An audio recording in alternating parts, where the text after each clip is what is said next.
Rainbow allrounder exterior paint, বাংলাদেশের আবহাওয়া উপযোগী একমাত্র পেইন্ট। স্বাগত নিউজ 24 সকালের সংবাদে, সঙ্গে আছি আমি আসমাতুলি। দেখছিলেন শিরোনাম, এবারে পুরো সংবাদ। ঘূর্ণিঝড় আম্পান বাংলাদেশ অতিক্রম করেছে। চুয়াডাঙ্গা, ঝিনাইদহ, মেহেরপুর, রাজবাড়ী ও সিরাজগঞ্জ হয়ে উত্তর পূর্ব দিকে এগিয়ে দুর্বল হবে। বাতাসের গতিবেগ রয়েছে 90 থেকে 110 কিলোমিটার। মোংলা ও পায়রা বন্দরে 10 নম্বর মহাবিপদ সংকেত এবং চট্টগ্রাম ও কক্সবাজারে 9 নম্বর মহাবিপদ সংকেত দেখিয়ে যেতে বলা হয়েছে। ঘূর্ণিঝড়ের প্রভাবে সাতক্ষীরা, মোংলা ও হাতিয়া সহ কয়েকটি এলাকায় 8 থেকে 10 ফুট উচ্চতার জলোচ্ছ্বাসের সৃষ্টি হয়েছে। দেশের বিভিন্ন জেলায় বৃষ্টি আছে, প্লাবিত হচ্ছে নিম্নাঞ্চল। ঝড়ে ভোলায় 2, পটুয়াখালীতে 2 জনের মৃত্যু এবং পিরোজপুর ও সাতক্ষীরায় প্রাণ গেছে আরও 2 জনের। বাগেরহাটে শরণখোলায় বেড়িবাঁধ ভেঙে ঘর ভারী প্লাবিত হয়েছে। ডেস্ক রিপোর্টে বিস্তারিত।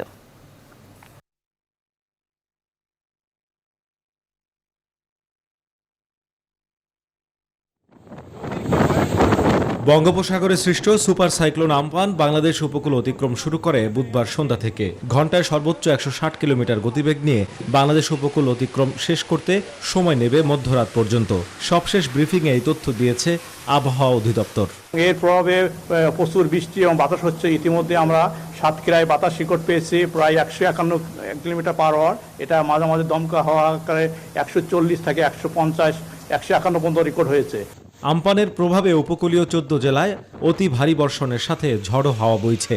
এর সাথে এর আগে থেকেই সমুদ্র ও নদীগুলো উত্তাল থাকায় বিভিন্ন স্থানে শুরু হয় ভাঙন। বাগেরহাটের শরণখোলা উপজেলায় বেড়িবাঁধ ভেঙে কয়েকশো বাড়িঘর প্লাবিত হয়েছে, ভেসে গেছে ঘেরের মাছ। খুলনার কয়রায়ও বেশ কিছু গ্রামে পানি প্রবেশ করেছে। যখনই কোনো বন্যা হয়, জলোচ্ছ্বাস হয়, ঘূর্ণিঝড় হয়, তখনই এই বাঁধগুলো ক্ষতিগ্রস্ত হয়। এই বাঁধগুলোর ব্যাপারে কিন্তু কোথায় দুর্বল আছে, কোথায় সংস্কার করতে হবে, কোথায় নতুন করে বাঁধ বাঁধতে হবে, কোথায় বাঁধের উচ্চতা এবং প্রশস্ত বাড়াতে হবে, সেগুলো কিন্তু রিভিউ মিটিংয়ে আলোচনা হয়। মংলা ও পায়রা সমুদ্র বন্দরসমূহকে 10 নম্বর মহাবিপদ সংকেত দেখিয়ে যেতে বলা হয়েছে। চট্টগ্রাম ও কক্সবাজার সমুদ্র বন্দরেও বহাল রয়েছে 9 নম্বর মহাবিপদ সংকেত। সাতক্ষীরা, খুলনা, বাগেরহাট, ঝালকাঠি, পিরোজপুর, বরগুনা, পটুয়াখালী, ভোলা, বরিশাল, লক্ষ্মীপুর, চাঁদপুর, নোয়াখালী, ফেনী ও চট্টগ্রাম জেলাসমূহ এবং তাদের অদূরবর্তী দ্বীপ ও চরগুলো রয়েছে ঝুঁকির মধ্যে। ঝড়ের প্রভাবে উপকূলে স্বাভাবিক জোয়ারের চেয়ে 10 থেকে 15 ফুট বেশি উচ্চতার জলোচ্ছ্বাসে প্লাবিত হওয়ার পূর্বাভাস রয়েছে। উপকূলের কোনো কোনো এলাকায় 10 ফুট পর্যন্ত জলোচ্ছ্বাস হয়েছে। বিভিন্ন জেলায় বৃষ্টি অব্যাহত রয়েছে। যেহেতু এটা সাইক্লোনটা মূল যে বডি, এটা ওয়েস্ট বেঙ্গলে ক্রস করেছে, সে কারণে হয়তো জলোচ্ছ্বাস কিছুটা কম হয়েছে। তবে এখনো সময় আছে, হয়তো কোনো কোনো জায়গায় 8 থেকে 10 ফিট, হয়তো আরো 2-3 ফিট পড়ার সম্ভাবনা আছে, বিশেষ করে রাতের বেলা। ঝড়ে গাছ চাপায় ভোলা ও পটুয়াখালীতে 2 জনের মৃত্যু হয়েছে। অসংখ্য গাছ ভেঙে পড়েছে, বন্ধ হয়ে গেছে অনেক সড়ক। বিদ্যুৎহীন অবস্থায় উপকূলের প্রায় 10 লাখ মানুষ। অনেকাংশে রক্ষা করেছে, কারণ সাইক্লোনটা যখন সুন্দরবনের উপকূলের কর্নার থেকে যে পশ্চিমবঙ্গ এবং যে সাগরদ্বীপের পাশ থেকে চলে যাচ্ছে, সাগরদ্বীপের পূর্ব পাশ থেকে যখন যাচ্ছে, তখন সুন্দরবনের কিছুটা আমাদের যে বাতাসের গতিবেগটা কমে গেছে। আম্পানের এক অংশ বাংলাদেশের সাতক্ষীরা ও খুলনা অঞ্চল দিয়ে ঢুকে যশোর ও নড়াইল জেলার দিকে আজ রাতেই চলে যাবে। সেখান থেকে মাগুরা, গোপালগঞ্জ, রাজবাড়ী, সিরাজগঞ্জ থেকে জামালপুরের দিকে এগিয়ে যাবে রাত 12টা থেকে 1টার মধ্যে। শেখ জায়েদ, নিউজ 24। প্রধানমন্ত্রী শেখ হাসিনা বলেছেন, ঘূর্ণিঝড় আম্পানের কারণে জনগণের জানমালের ক্ষতি কমাতে সর্বোচ্চ চেষ্টা করছে সরকার। তিনি বলেছেন, এখন পর্যন্ত 20 লাখ মানুষকে আশ্রয় কেন্দ্রে নেওয়া হয়েছে। জাতীয় দুর্যোগ ব্যবস্থাপনা কাউন্সিলের সভায় কথা বলেন তিনি। শাহ আলী জয় রিপোর্ট। করোনা দুর্যোগের মধ্যেই ঘূর্ণিঝড় আম্পানের হানা। আশঙ্কা রয়েছে জীবন এবং সম্পদের ক্ষয়ক্ষতির। এমন বাস্তবতায় গণভবনে জাতীয় দুর্যোগ ব্যবস্থাপনা কাউন্সিলের এই বৈঠক। সভাপতির বক্তব্যে প্রধানমন্ত্রী শেখ হাসিনা ঘূর্ণিঝড়ে ক্ষয়ক্ষতির মোকাবেলায় সরকারের প্রস্তুতির কথা তুলে ধরেন। করোনা ভাইরাসের দুর্যোগ কাটিয়ে ওঠার জন্য আমরা ব্যাপকভাবে যখন কাজ করে যাচ্ছি, তখন এই দুর্যোগটা, অর্থাৎ প্রাকৃতিক দুর্যোগ, এখানে কারো হাত নেই, এটা আমরা ঠেকাতে পারবো না, কিন্তু মানুষের জানমাল কতটুকু রক্ষা করা যায় সে ব্যবস্থাটা আমরা নিতে পারি এবং সেটা আমরা নিয়ে যাচ্ছি। প্রধানমন্ত্রী জানান 13,241টি আশ্রয় কেন্দ্রে এখন পর্যন্ত প্রায় 20 লাখ মানুষকে স্থানান্তর করা হয়েছে। দুর্যোগ মোকাবেলায় সরকারি ব্যবস্থাপনাতে সন্তোষ প্রকাশ করেন তিনি। আমাদের যে জাতীয় দুর্যোগ ব্যবস্থাপনা কাউন্সিল এবং যে বিভিন্ন প্রত্যেক এলাকা ভিত্তিক যে কমিটিগুলি আছে এবং প্রত্যেক এলাকায় আমাদের যারা দায়িত্ব, তো প্রত্যেকে এ ব্যাপারে যথেষ্ট সচেতন। এবং বর্তমানে আমরা যে সাইক্লোন শেল্টারগুলি করেছি মানে মাল্টিপারপাস সাইক্লোন শেল্টার, এমনি সাইক্লোন শেল্টার বানিয়ে রাখলে সেগুলি ব্যবহার না হলে নষ্ট হয়, কিন্তু সেগুলি আমরা যেমন বিভিন্ন অফিসিয়াল কাজে ব্যবহার করি, আর সেই সাথে আবার যখন দুর্যোগ আসে তখন শেল্টারের ব্যবস্থা করি। প্রধানমন্ত্রী বলেন, আবহাওয়া দপ্তরের আধুনিকায়ন হয়েছে। এ বিষয়ে আন্তর্জাতিক পর্যায়ে বেশ কিছু চুক্তিও সই হয়েছে, যার কারণে সঠিক সময়ে নির্ভুল আবহাওয়ার পূর্বাভাস পাওয়া যাচ্ছে। শাহ আলী জয়, নিউজ 24, ঢাকা। ভারতে ভয়ঙ্কর ঘূর্ণিঝড় আম্পানের তাণ্ডবে লণ্ডভণ্ড হয়ে পড়েছে কলকাতা সহ পশ্চিমবঙ্গের সমুদ্র উপকূলীয় এলাকাগুলো। এই প্রাকৃতিক দুর্যোগে কমপক্ষে 10 জনের মৃত্যু হয়েছে বলে জানিয়েছেন রাজ্যটির মুখ্যমন্ত্রী মমতা বন্দ্যোপাধ্যায়। পাশাপাশি করোনার চেয়েও আম্পান রাজ্যটির বেশি ক্ষতি করেছে বলে মন্তব্য করেন তিনি বলেন, ঝড়টি পুরোটাই পশ্চিমবঙ্গের উপর দিয়ে বয়ে গেছে। এতে উত্তর ও দক্ষিণ 24 পরগনা ধ্বংস হয়ে গেছে। যোগাযোগ বিচ্ছিন্ন হয়েছে অনেক এলাকা। ক্ষয়ক্ষতির পরিমাণও ব্যাপক। বুধবার দুপুর 2:30টার দিকে ঘূর্ণিঝড়টি স্থলভূমিতে ঢুকে তাণ্ডব চালানো শুরু করে। সন্ধ্যায় দক্ষিণ 24 পরগনার সুন্দরবন উপকূলে আছড়ে পড়ে আম্পান। কলকাতার ঘন্টায় প্রায় 133 কিলোমিটার বেগে বয়ে যায় ঝড়ো হাওয়া। এর জেরে লণ্ডভণ্ড হয় কলকাতা সহ 24 পরগনা এবং পূর্ব মেদিনীপুর। হাওড়া, হুগলি এবং পশ্চিম মেদিনীপুরেও হাজার হাজার কাঁচা ঘরবাড়ি ও গাছপালা ভেঙেছে। ক্ষয়ক্ষতির পরিমাণ আরও বাড়ার আশঙ্কা করা হচ্ছে। আম্পানে বাংলাদেশের ত্রাতা আবারও সেই সুন্দরবন। গেল 50 বছরে সিডোর আইলা থেকে আম্পান ভয়াবহ সব ধ্বংসলীলা ঠেকিয়ে বাংলাদেশের গ্রেট ওয়াল হয়ে আছে সুন্দরবন। প্রাকৃতিক দুর্যোগ থেকে রক্ষা করেছে কোটি কোটি প্রাণ। বিপরীতে ম্যানগ্রোভ খ্যাত এই বন ক্ষত বিক্ষত হয়েছে, কখনো প্রকৃতি, কখনো মানুষের দ্বারা। বিস্তারিত জানাচ্ছেন ফখরুল ইসলাম। সুন্দরবন 2007-এর 223 কিলোমিটার বেগের প্রলয়ঙ্কারী সিডর, 2009-এর আইলা কিংবা বুলবুল, ভয়ঙ্কর সব প্রাকৃতিক দুর্যোগে বাংলাদেশের সামনে দাঁড়িয়েছে বিশ্বের বৃহত্তম এই ম্যানগ্রোভ ফরেস্ট। কোটি মানুষের প্রাণ কিংবা হাজার লক্ষ কোটি টাকার সম্পদ বাঁচিয়ে কত না ধ্বংসলীলা থেকে রক্ষা করেছে বাংলাদেশকে, তার ইয়ত্তা নেই। যাকে বাংলাদেশের মানুষ ও সম্পদ রক্ষার ঢাল কিংবা দেশের গ্রেট ওয়াল বললেও হয়তো বাড়িয়ে বলা হবে না।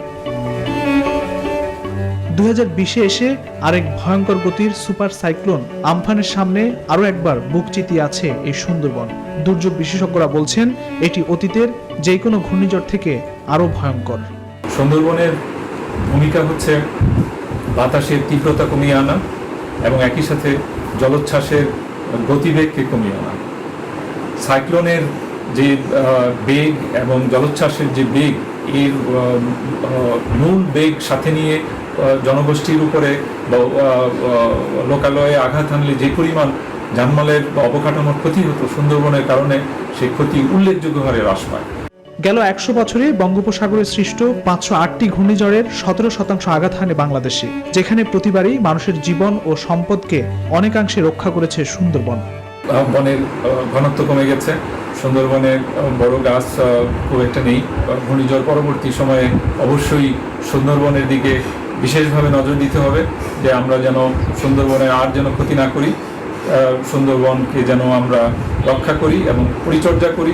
তাই সুন্দরবনকে রক্ষায় তার সীমানার 10 কিলোমিটারের মধ্যে যে কোনো ধরনের অবকাঠামোগত স্থাপনা না করার আহ্বান জানিয়েছে গবেষকরা। ফখরুল ইসলাম, নিউজ 24, ঢাকা। এর আগেও বিভিন্ন সময় ঘূর্ণিঝড়ে লণ্ডভণ্ড হয়েছে বাংলাদেশ। ধূলিসাৎ হয়েছে উপকূলীয় জনপদের স্বপ্ন, ঘরবাড়ি। নষ্ট হয়েছে হাজার হাজার হেক্টর জমির ফসল। সেসব ঘূর্ণিঝড় সিডর, বুলবুল, ফণীর ক্ষয়ক্ষতি স্মরণ করছেন প্লাবন রহমান।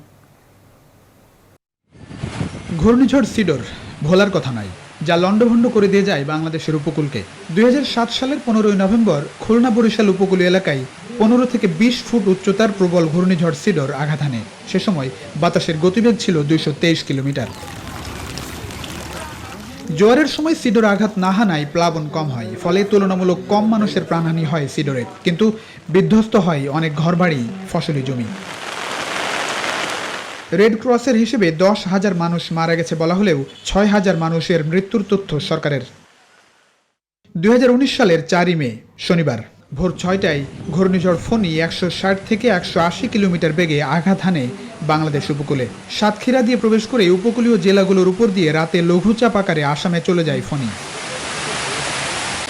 আশঙ্কার চেয়ে অনেকটা কম ক্ষতি করে বাংলাদেশ ত্যাগ করে ঘূর্ণিঝড় ফণী, যার প্রভাবে 2 দিনে বজ্রপাত, গাছ ও ঘরচাপায় দেশে 23 জনের জীবন যায়।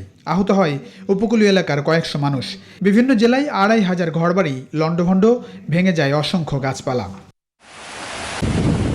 একই বছরের নভেম্বরে আঘাত হানে আরেক ঘূর্ণিঝড় বুলবুল, যার তাণ্ডবে ব্যাপক ক্ষয়ক্ষতি হয় বাংলাদেশে।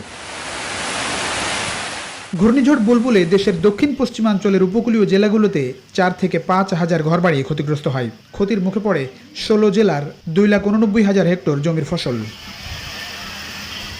বুলবুল থেকে বাঁচতে উপকূলের 21 লাখ মানুষকে আশ্রয় কেন্দ্রে নেওয়া হয়েছিল, কিন্তু তারপরও ঘূর্ণিঝড়ের তাণ্ডবে 10 জেলায় 16 জনের মৃত্যু হয়। সব মিলিয়ে এক একটি ঘূর্ণিঝড় চলে যায় বটে, কিন্তু রেখে যায় বড় বড় ক্ষতচিহ্ন, অনেক পরিবারকে করে যায় সর্বশান্ত। প্লাবন রহমান, নিউজ 24, ঢাকা। ঘূর্ণিঝড় আম্পান উপকূলে আঘাত করার পর এটি ক্রমেই দুর্বল হয়ে উত্তর দিকে অগ্রসর হচ্ছে। এর প্রভাবে দেশের বিভিন্ন স্থানে দমকা হাওয়া ও বৃষ্টি হচ্ছে।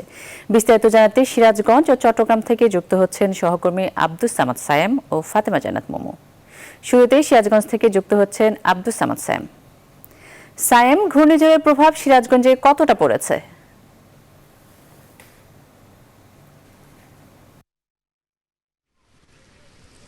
ধন্যবাদ তুলি। আপনি জানেন যে ঘূর্ণিঝড় আম্পান গত রাত থেকে কিন্তু এই উপকূল ছেড়ে দেশের উত্তর অঞ্চলে প্রবেশ করতে শুরু করছে। সেই হিসাবে তো গতকাল সারাদিন সিরাজগঞ্জ মেঘলা আকাশ ছিল এবং সন্ধ্যার পর থেকে কিন্তু তীব্র বৃষ্টিপাত শুরু হয় এবং সেই সাথে রাত 10টার থেকে কিন্তু ঝড়ো হাওয়া শুরু হয় এবং তুমুল বৃষ্টির কারণে কিন্তু যে নিম্ন অঞ্চল রয়েছে সেই নিম্ন অঞ্চল কিন্তু আসলে প্লাবিত হয়ে গেছে। এছাড়া যে এই ঝড়ো হওয়ার কারণে বিভিন্ন জায়গার কিন্তু ডালপালা ভেঙে পড়ার কারণে বিদ্যুৎ গত রাত থেকে কিন্তু বিভিন্ন উপজেলাতে বিদ্যুৎ বিচ্ছিন্ন রয়েছে। আপনাকে জানিয়ে রাখি যে আসলে এই সিরাজগঞ্জ কিন্তু আসলে ধান উৎপাদনের জন্য বিখ্যাত। এখানে কিন্তু ধান কিন্তু এই সিরাজগঞ্জ চাহিদা মিটিয়ে দেশের বিভিন্ন অঞ্চলে চলে যায় এবং এই মুষলধারে বৃষ্টির কারণে কিন্তু যে চলন বিল অঞ্চলের নিম্ন অঞ্চল আছে সেখানে ধানের নিম্ন অঞ্চলগুলো তলিয়ে গেছে। এতে ধানের ক্ষতি হয়েছে এবং ঝড়ো হওয়ার কারণে কিন্তু যে কাঁচা পাকা ধানগুলো কিন্তু নষ্ট হয়ে গেছে, যে কারণে কিন্তু কৃষকরা ক্ষতির সম্মুখীন হয়েছে। এছাড়াও যে গাছপালা রয়েছে সেই গাছপালার অনেক ডালপালা ভেঙে গেছে।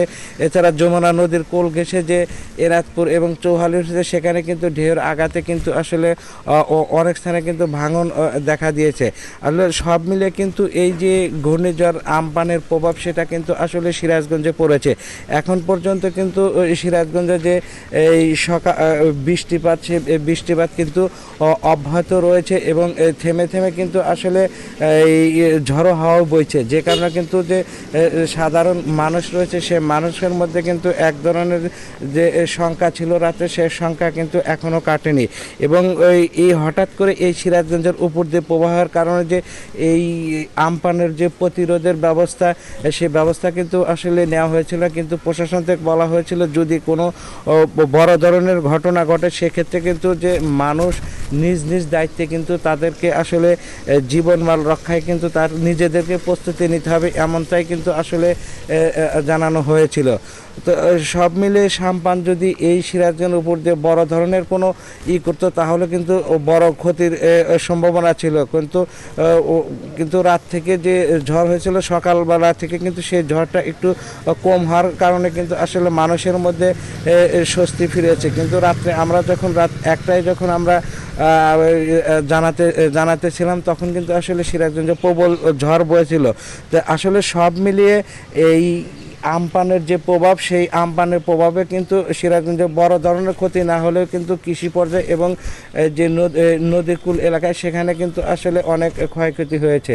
তো এই ছিল আমার কাছ থেকে সিরাজগঞ্জে আম্পানের প্রভাবের সর্বশেষ। ফিরে যাচ্ছে স্টুডিওতে তুলি আপনার কাছে। সায়েম, আপনাকে ধন্যবাদ। এবারে চট্টগ্রাম থেকে যুক্ত হচ্ছেন সহকর্মী ফাতিমা জান্নাত মোমো।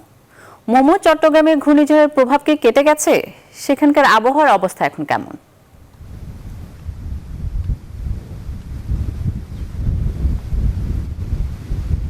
ধন্যবাদ তুলি। আমি আছি এখন চট্টগ্রামের নেভাল এলাকায়।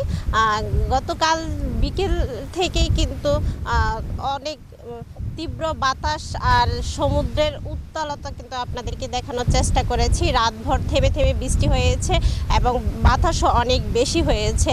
বাতাসের ঘন্টায় গতিবেগ ছিল 160 থেকে 180 কিলোমিটার পর্যন্ত। মানুষকে কিন্তু নিরাপদ স্থানে নিয়ে যাওয়া হয়েছে। যারা উপকূলের বাসিন্দা ছিল তারা রাতে আশ্রয় নিয়েছে, কিন্তু এখন যেহেতু চট্টগ্রামে 9 নম্বর সিগন্যাল পড়েছিল, 9 নম্বরের কারণে সেই অনুযায়ী কিন্তু প্রশাসন প্রস্তুত নিয়েছিল, যার কারণে চট্টগ্রামে তেমন কোনো ক্ষয়ক্ষতি হয়নি। আপনি এখন নিশ্চয়ই ক্যামেরা চোখে দেখতে পাচ্ছেন অনেক বাতাস আর সমুদ্র কিন্তু এখনও উত্তাল রয়েছে, যদিও এখনও জোয়ার আসেনি, এখনও মেঘাচ্ছন্ন রয়েছে আকাশ। তীব্র বাতাসের শব্দ কিন্তু আমরা শুনতে পাচ্ছি। আর বিভিন্ন জায়গায় যে সমুদ্র উপকূলে যে গাছপালাগুলো ছিল সেগুলি কিন্তু ভেঙে পড়েছে। গত রাত্রে যেটা জানতে পেরেছি, সন্দ্বীপ এলাকায় শুধু জোয়ারের পানিতে একজন যুবক কিন্তু ভেসে যায়। সন্দ্বীপ এলাকায় প্রচুর জলোচ্ছ্বাস হয়, যার কারণে অনেক ফসলি জমিও কিন্তু পানির নিচে তলে যায়। এছাড়া কোনো আর ক্ষয়ক্ষতি হয়নি, কারণ ব্যাপক প্রস্তুতি আগে থেকেই নিয়ে রেখেছিল স্থানীয় প্রশাসন। সবাই যার যার অবস্থান থেকে সজাগ ছিল, সেই কারণে অনেকটা ক্ষতি পুষিয়ে আসতে পেরেছে বলা যায় চট্টগ্রামের প্রশাসন। এখনও কিন্তু বাতাসের তীব্রতা রয়েছে, অনেক বেশি ঝড়ো হাওয়া হচ্ছে, থেমে থেমে বৃষ্টি হচ্ছে। এই বৃষ্টিটার কতক্ষণ পর্যন্ত থাকবে সেই বিষয়ে এখনও পর্যন্ত সঠিক কোনো তথ্য জানিয়েনি আবহাওয়া অফিস। তো চট্টগ্রাম থেকেই ছিল আমার কাছে সর্বশেষ তথ্য। ফিরে যাচ্ছি স্টুডিওতে। তুলি। মোমো, আপনাকে ধন্যবাদ। সময় হলো একটি বিরতির, সঙ্গেই থাকুন।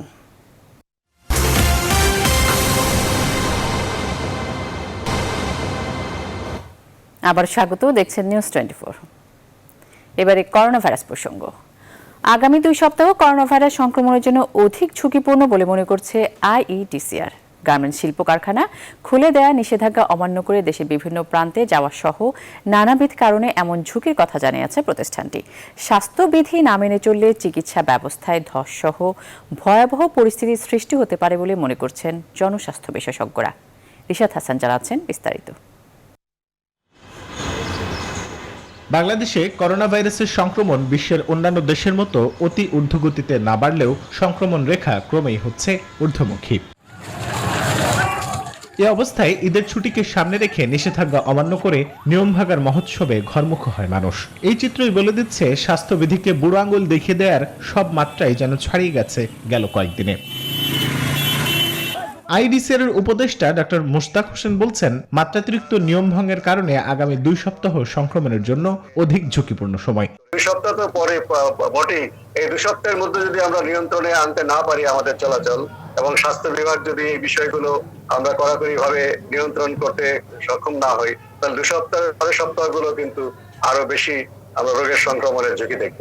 প্রতিষ্ঠানের প্রধান বৈজ্ঞানিক কর্মকর্তা বলছেন, সীমিত পরিসরে কিছু কারখানা প্রতিষ্ঠান খুলে দেওয়ার নামে তার নিয়ন্ত্রণ করতে না পারায় যে ঝুঁকি তৈরি হচ্ছে, এবার শহরের পাশাপাশি তা গ্রামাঞ্চলেও সমানভাবে বৃদ্ধি পেতে পারে। নানাবিধভাবে নিজেদের মুভমেন্ট বাড়িয়ে আমরা যেটা করছি, আমরা সেটা যেমন নিজেদেরকে বিপদের মধ্যে ফেলে দিচ্ছি, আমাদের পরিবারকে বিপদের মধ্যে ফেলে দিচ্ছি, এবং আমাদের স্বভাবতই দেশের মানুষকে বিপদে ফেলে দিচ্ছি।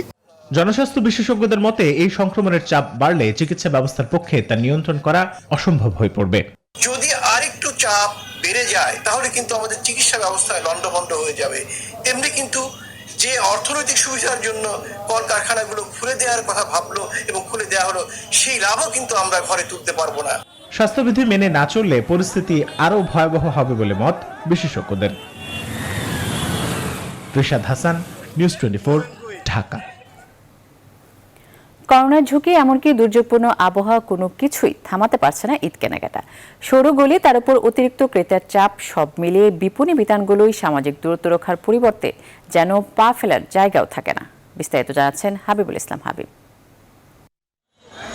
গুড়ি গুড়ি বৃষ্টির মধ্যেও রাজধানীর নিউ মার্কেট এলাকার চিত্র এমন। নিউ মার্কেট বন্ধ থাকলেও আশপাশের বিপণী বিতানগুলোই ঈদ কেনাকাটার ধুম। করোনা সংক্রমণ রোধে সচেতন থাকার প্রয়োজনীয়তা জেনেও মানছেন না কেউই।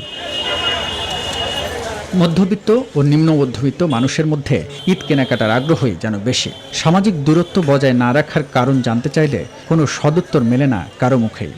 আপনারা যতই বলতেছেন তো মানুষ তো এটা মানতেছে না, আমরা নিজেরাই নিজেদের ক্ষতি করতেছি। কিন্তু সন্তানের জন্য আসতে হয়েছে, সবাই তো কিনে মার্কেট তো করতেই হবে, তার জন্য আসতে হয়েছে। আমরা তো বড়রা বুঝি, বাচ্চারা তো আর বুঝে না, এর জন্য আসে।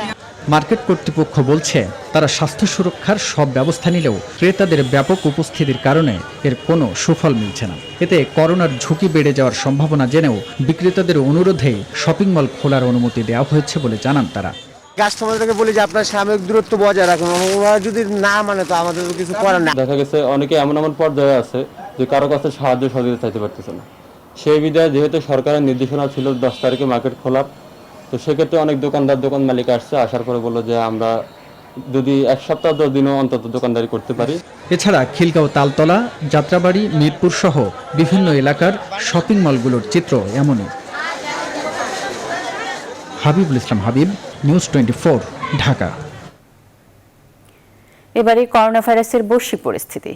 বিশ্বজুড়ে আবারও 24 ঘন্টায় প্রাণ গেছে আরও প্রায় 4,600-র বেশি মানুষের। এ নিয়ে বিশ্বে মোট মৃত্যু 3,30,000-এ গড়াচ্ছে। আক্রান্ত ছাড়িয়েছে 50,80,000। যুক্তরাষ্ট্রে আবারও বেড়েছে মৃত্যু। একদিনে মারা গেছে প্রায় 1,400 মানুষ। এ নিয়ে দেশটিতে প্রায় 95,000 মানুষ মারা গেল। ব্রিটেনে 24 ঘন্টায় 363 জনের মৃত্যু হয়েছে। ব্রাজিলেও বাড়ছে মৃত্যু। দেশটিতে মৃতের সংখ্যা 20,000-এ গড়াচ্ছে। গেল 24 ঘন্টায় নতুন করে মৃত্যু হয়েছে আরও 876 জনের। নতুন হটস্পট হয়ে ওঠা রাশিয়াতে আবারও একদিনে প্রায় 9,000 মানুষ সংক্রমিত হয়েছে। এই নিয়ে দেশটিতে প্রায় 3,08,000 মানুষ আক্রান্ত হলো। এশিয়ার ভারতে দ্রুত বাড়ছে সংক্রমণ আর মৃত্যু। গেল 24 ঘন্টায় 132 জনের প্রাণহানি হয়েছে। আক্রান্ত হয়েছে 5,500-এর বেশি মানুষের। তবে এত মানুষের মৃত্যু আর আক্রান্তের সাথে বিশ্বব্যাপী সুস্থ হয়ে উঠেছেন 20 লাখের বেশি করোনা রোগী।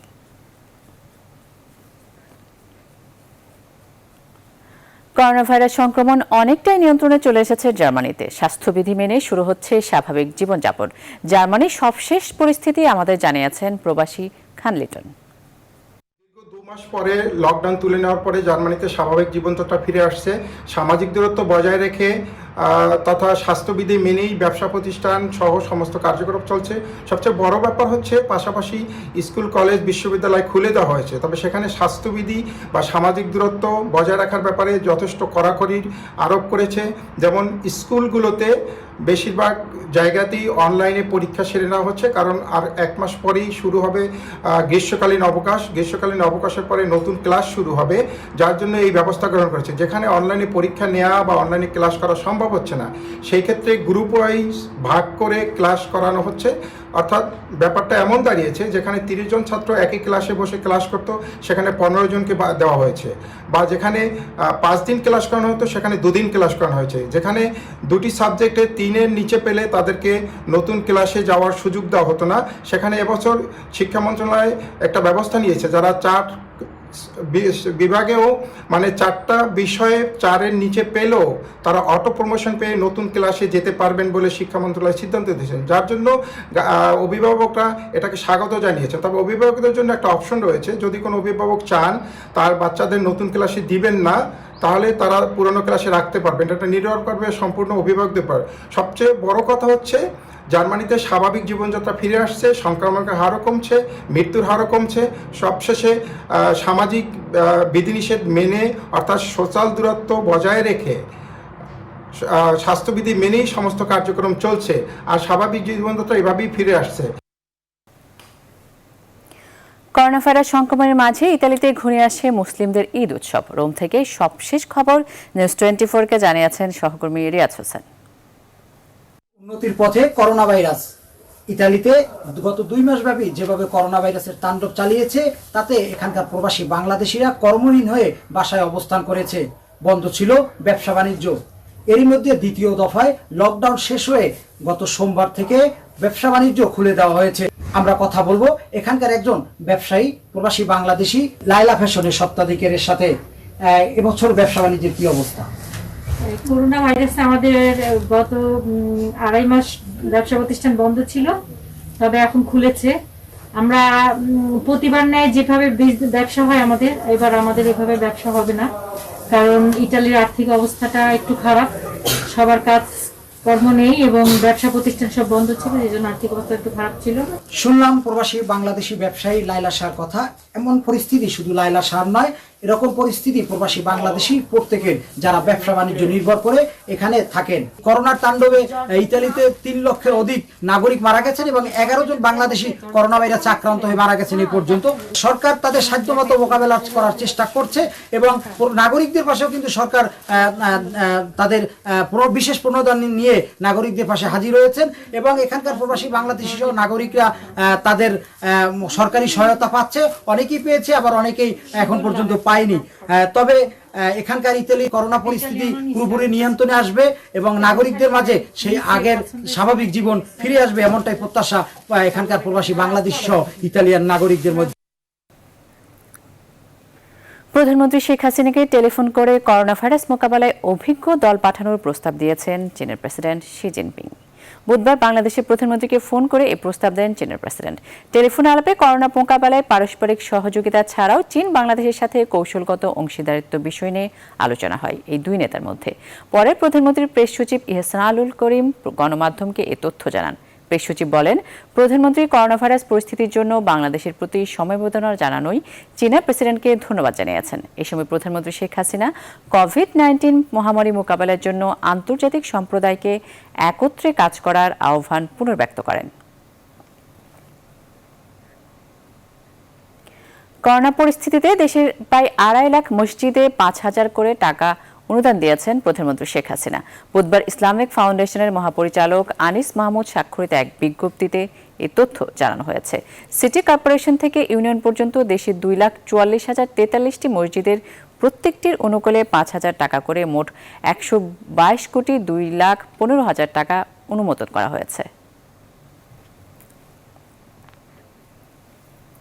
করোনাকালে মানব সেবার ব্রত নিয়ে এবার বিআইডব্লিউটিএকে 10,000 মাস্ক ও 1,000 পিপিএ এবং বেশ কিছু ত্রাণ সামগ্রী দিল দেশের শীর্ষস্থানীয় শিল্পগোষ্ঠী বসুন্ধরা গ্রুপ।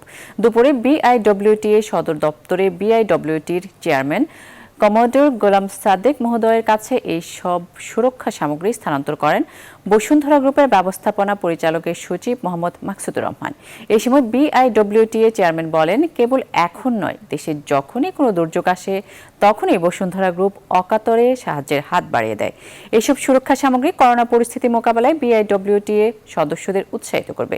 এই সময় বিআইডব্লিউটিএ এর কর্মকর্তা সহ বসুন্ধরা গ্রুপের কর্মকর্তা বৃন্দ উপস্থিত ছিলেন।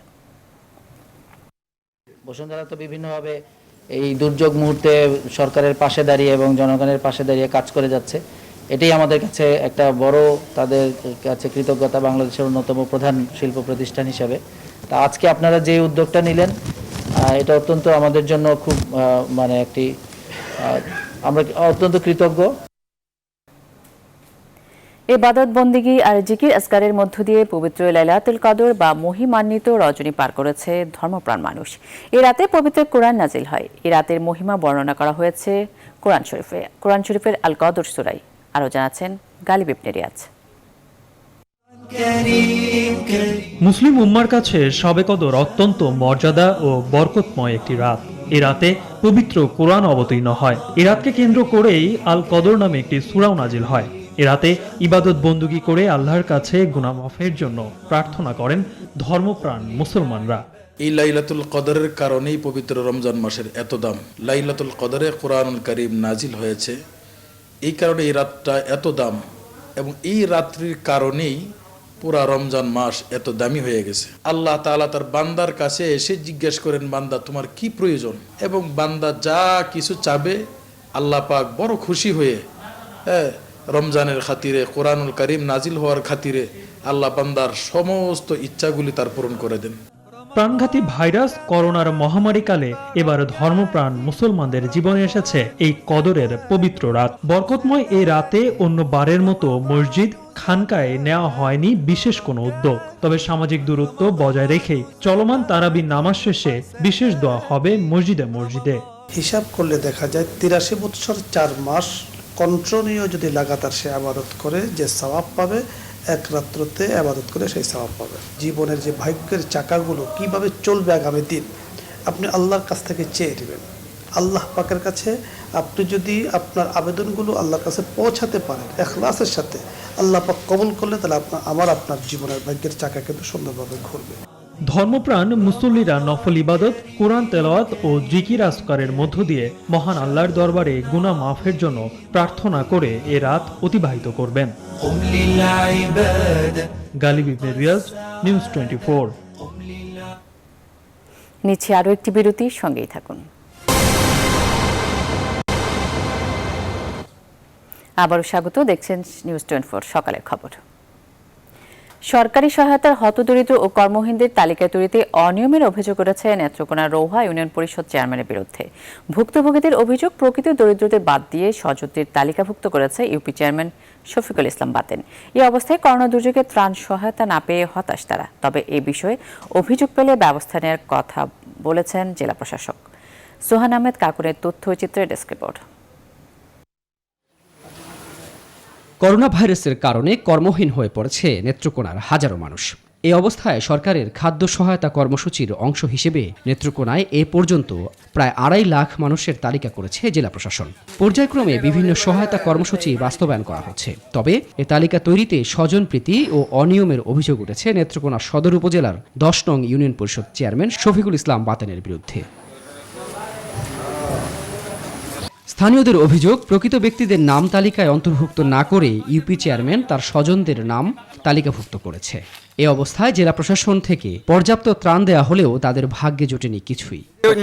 কোনো কিছুই আমাদের দেয় নাই, আজ পর্যন্ত পাই নাই। আমি আমার ঘর অনেকে মানুষের জায়গায় তাহি এই পর্যন্ত একটু কোনো কিছু আমরা সাহায্য পাইছি না।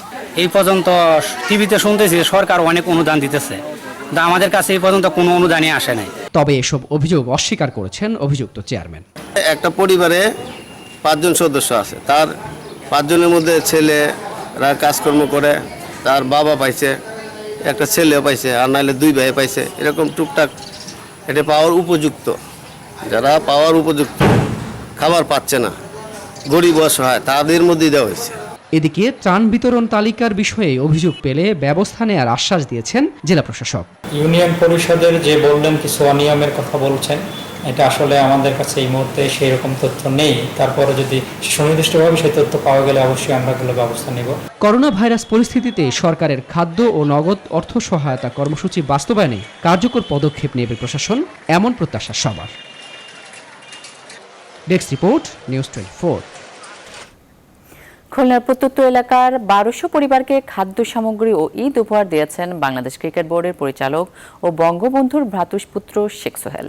শুক্রবার শেখ সোহেলের পক্ষ থেকে মহানগর যুবলীগের আহ্বায়ক শফিকুর রহমান পলাশ ও যুগ্ম আহ্বায়ক শেখ শাহজালাল সুজনের নেতৃত্বে নেতাকর্মীরা অসহায় ও দুস্থদের মাঝে খাদ্য সামগ্রী ও ঈদ উপহার বিতরণ করেন। এই সময় মহানগর যুবলীগের আহ্বায়ক শফিকুর রহমান পলাশ বলেন, করোনার কারণে যারা দুর্ভোগে পড়েছেন তাদেরকে খাদ্য সহায়তা ও উপহার সামগ্রী পৌঁছে দেওয়া হচ্ছে। কিশোরগঞ্জের নিকলিতে 1000 দরিদ্র মানুষের মাঝে খাদ্য সামগ্রী বিতরণ করা হয়েছে। বিএনপির কেন্দ্রীয় নির্বাহী কমিটির সদস্য ও বাজিতপুর উপজেলা বিএনপির সভাপতি শেখ মুজিবুর রহমান ইকবালের ব্যক্তিগত উদ্যোগে এসব খাদ্য সামগ্রী বিতরণ করা হয়। বুধবার দুপুরে নিকলি উপজেলার দামপাড়া উচ্চ বিদ্যালয় মাঠে সামাজিক দূরত্ব নিশ্চিত করেই হতদরিদ্রদের মাঝে চাল, ডাল, পেঁয়াজ, চিনি, সেমাই সহ বিভিন্ন খাদ্য সামগ্রী দেওয়া হয়। করোনা পরিস্থিতিতে সমাজের অবহেলিত হিজড়া ও বেদে সম্প্রদায়ের পাশে দাঁড়িয়েছে সমাজ সেবামূলক সংগঠন ইকরামুল মুসলিমিন ফাউন্ডেশন। মঙ্গলবার মুন্সিগঞ্জের লৌহজং বেদেপল্লীর প্রায় 250 পরিবারকে ঈদ উপহার প্রদান করে প্রতিষ্ঠানটি। ফাউন্ডেশনের আহ্বায়ক মুফতি হাবিবুর রহমান মিজবা ও যুগ্ম সচিব ইমতিয়াজ উদ্দিন সাব্বিরের নেতৃত্বে এই উপহার প্রদান করা হয়। এ সময় স্থানীয় জনপ্রতিনিধি, রাজনীতিক ও গণ্যমান্য ব্যক্তিবর্গ উপস্থিত ছিলেন। এর আগে রাজধানী শ্যামপুর হিজড়া বাড়িতে ঈদ উপহার বিতরণ করে ইকরামুল মুসলিমিন ফাউন্ডেশন। বিপদে পাশে দাঁড়ানোয় কৃতজ্ঞতা প্রকাশ করেন বেদে ও হিজড়া সম্প্রদায়ের প্রতিনিধিরা। নিচ্ছে আরও একটি বিরতি, সঙ্গেই থাকুন। আবারও স্বাগত, দেখছেন সকাল 7টার সংবাদ। ইবাদত, কোরআন তেলাওয়াত ও জিকির আজকারের মধ্য দিয়ে লাইলাতুল কদরের মহিমান্বিত রাত কাটিয়েছেন ধর্মপ্রাণ মুসল্লিরা। প্রাণঘাতী করোনা ভাইরাস ও বৈরী আবহাওয়ার কারণে মসজিদগুলোতে মুসল্লির সংখ্যা কম হলেও যারাই এসেছেন সামাজিক দূরত্ব বজায় রেখে মগ্ন হয়েছেন ইবাদতে। মহামারী ও প্রাকৃতিক দুর্যোগ থেকে মুক্তি পেতে এদিন মসজিদে মসজিদে করা হয় বিশেষ প্রার্থনা। আরও জানাচ্ছেন সৈয়দ রায়হান। হাজার মাসের চেয়ে উত্তম যে রজনী, পুরো মুসলিম উম্মার কাছে এবার সেই রজনী এসেছে কিছুটা ভিন্ন হয়ে। মসজিদে নেই মুসল্লিদের উপচে পড়া ভিড়। বৈরী আবহাওয়া উপেক্ষা করে যারাই এসেছেন মসজিদে শারীরিক দূরত্ব মেনেই মগ্ন হয়েছেন ইবাদতে। স্রষ্টার কাছে সকলের প্রার্থনাও এক, ক্ষমার পাশাপাশি আল্লাহর কাছে একটাই ফরিয়াদ, মুক্তি চান করোনার এই মহামারী থেকে। দুনিয়া এবং আখিরাতে আল্লাহ তাআলা আমাদেরকে শান্তি আর কামিয়াবি দেয়, এর জন্য দোয়া করা। আল্লাহর কাছে দোয়া করলাম আল্লাহ যেন আমাদের মহামারী থেকে এই বাংলাদেশ মুক্ত করে। প্রচণ্ড বৃষ্টি, প্রচণ্ড বাতাসের ভিতরে আমরা এই বাইতুল মুকাদ্দাস মসজিদে আসছি ইবাদত বন্দেগীর জন্য। আল্লাহর সন্তুষ্টি অর্জনের জন্যই রাত্রি জেগে নামাজ ও কোরআন তেলাওয়াত সহ জিকির আজকার করা হয় এই রজনীতে। নেক আমলগুলোর মাধ্যমে, আমলে সালেহগুলোর মাধ্যমে আমরা এই রাতটিকে অতিবাহিত করি। ইনশাআল্লাহ আল্লাহ তাআলা এই রাতের ইবাদতের উসিলায় হতে পারে এই মহামারী থেকে আমাদেরকে হেফাজত করবেন। তাই সকলেরই কামনা, হয়তো কদরের রাতের প্রার্থনা কবুলের মধ্য দিয়েই মুক্তি মিলবে করোনার মতো মহামারী কিংবা আমপানের মতো ঘূর্ণিঝড়ের ক্ষয়ক্ষতি থেকে। সৈয়দ রায়হান, নিউজ 24, ঢাকা। মহামারী করোনা ভাইরাসের কারণে প্রায় থমকে আছে রপ্তানি বাণিজ্য, আসছে না কাঙ্ক্ষিত রেমিটেন্সও। ফলে দেশের বাজারে সংকট তৈরি হয়েছে মার্কিন ডলারের। আমদানি খরচ মেটাতে বাড়তি মূল্যে কিনতে হচ্ছে ডলার। সংকট মেটাতে কেন্দ্রীয় ব্যাংক বাণিজ্যিক ব্যাংকগুলোর কাছে ডলার বিক্রি করলেও তাতে মিলছে না আশানুরূপ সমাধান। বিস্তারিত জানাচ্ছেন বাবু কামরুজ্জামান। করোনা ভাইরাসের এই মহাদুর্যোগে দেশের রপ্তানি আয় নেমে এসেছে তলানিতে। অর্থনীতির অন্যতম নির্ভরতা প্রবাসীদের পাঠানো রেমিটেন্স আদায়েও নেতিবাচক ধারা। এমন বাস্তবতায় বাজারে সংকট দেখা দিয়েছে মার্কিন ডলারের। বেশ কিছু ব্যাংক ডলার সংকটের কারণে পণ্য আমদানি দায় পরিশোধে ডলারের মূল্য নিচ্ছে 87 টাকা পর্যন্ত, খুচরা পর্যায়ে যা আরও বেশি। বাংলাদেশ ব্যাংকের হিসাব বলছে এখন আন্তঃব্যাংক রেটে ডলারের দাম 84 টাকা 95 পয়সা। তবে বিভিন্ন ব্যাংকে খুচরা ডলার বিক্রি হচ্ছে 88 টাকা পর্যন্ত, যা গত এক মাস আগেও ছিল 86 টাকা। এ অবস্থায় আমদানি দায় পরিশোধে হিমশিম খেতে হচ্ছে আমদানিকারকদের। আমদানিকারকরা বিল সেটেলমেন্ট করতে গিয়ে তারা বিভিন্ন জায়গায় বাধাগ্রস্ত হচ্ছে এবং বর্ধিত মূল্যে তাদেরকে ডলার কিনে এলসি বিল সেটেলমেন্ট করতে হচ্ছে। আমার মনে হয় এই পরিস্থিতিতে, এই সংকট পরিস্থিতিতে বাংলাদেশ ব্যাংকের উচিত হবে এইখানে একটা সমন্বয় করা সম্ভব কিনা। কেন্দ্রীয় ব্যাংক বাজারের চাহিদা মেটাতে ডলার বিক্রি করছে বাণিজ্যিক ব্যাংকগুলোর কাছে, যদিও তাতে পুরোপুরি সংকট কাটছে না। তবে করোনার এই সময়ে ডলারের দাম বাড়ার এই ঘটনা সাময়িক, যা দীর্ঘায়ু হবে না বলে মনে করছেন অর্থনীতি বিশ্লেষক ও ব্যাংকাররা। সাময়িক একটা তারল্য সংকট থাকতে পারে। আমাদের রপ্তানি কমেছে, রেমিটেন্স কিছুটা কমেছে, আমদানিও কমেছে। সুতরাং 88 টাকায় ডলার চলে যাওয়ার মতো অবস্থার সৃষ্টি হয়নি। একটু রেটটা বেশি, বাট খুব বেশি ক্রাইসিস নাই মার্কেটে। কিছুটা ক্রাইসিস যেটুকু হয়েছে সেটা এই করোনার কারণে ফরেন রেমিটেন্সটা অনেকেরই কমে গেছে, ফলে কিছুটা সাপ্লাই কম আছে ডলারের। চলমান এই দুর্যোগে লকডাউন ও সাধারণ ছুটির সময় বাণিজ্যিক ব্যাংকের কাছে প্রায় 40 কোটি ডলার বিক্রি করেছে কেন্দ্রীয় ব্যাংক। বাবু কামরুজ্জামান, নিউজ 24, ঢাকা। করোনার এই সংকটে নানাভাবে অসচ্ছল শিল্পীদের পাশে দাঁড়িয়েছে বাংলাদেশ চলচ্চিত্র শিল্পী সমিতি। যতদিন করোনা রবে ততদিন ঘরে খাবার পাবে শিল্পীরা, এমন ঘোষণা দিয়েই ঘরবন্দি অসহায় শিল্পী কলাকুশলীদের সাহায্যে এগিয়ে এসেছে এই সমিতি। এছাড়া নিজস্ব উদ্যোগেও অসহায়দের পাশে এগিয়ে এসেছে অনেক তারকা। সামাজিক যোগাযোগ মাধ্যমে দিচ্ছেন সচেতনতার বার্তাও। বিস্তারিত যাচ্ছেন ফাতেমা কাউসার। মহামারী করোনার কারণে চলচ্চিত্রের সকল কার্যক্রম বন্ধ রয়েছে। এতে বিপাকে পড়েছেন অসচ্ছল শিল্পীরা। তাদের সহায়তায় এগিয়ে এসেছে বাংলাদেশ চলচ্চিত্র শিল্পী সমিতি। নিত্য প্রয়োজনীয় খাবার সামগ্রী বিতরণের পাশাপাশি পাঠিয়ে দিচ্ছেন ঈদ বোনাসও।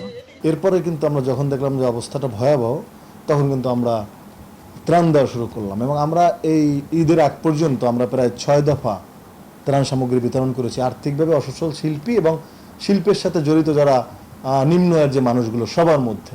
শিল্পী সমিতির মাধ্যমে অসহায়দের সাহায্য করেছেন ডিপজল, চিত্রনায়িকা নিপুণ, সঙ্গীত শিল্পী কনক চাপা, চিত্রনায়িকা শিল্পী সহ আরো অনেকে। এদিকে নিজ এলাকা খুলনায় গিয়ে অসহায়দের সাহায্যের হাত বাড়িয়েছেন চিত্রনায়িকা পপি। এই সংকটের শুরু থেকে অসচ্ছলদের পাশে আছেন চিত্রনায়ক অনন্ত জলিল। ত্রাণ বিতরণ করতে দেখা গেছে অপু বিশ্বাসকেও। নিত্য প্রয়োজনীয় খাবার সামগ্রী পৌঁছে দেওয়ার পাশাপাশি সামাজিক যোগাযোগ মাধ্যমে সচেতনতার বার্তাও পৌঁছে দিচ্ছেন অনেক তারকা।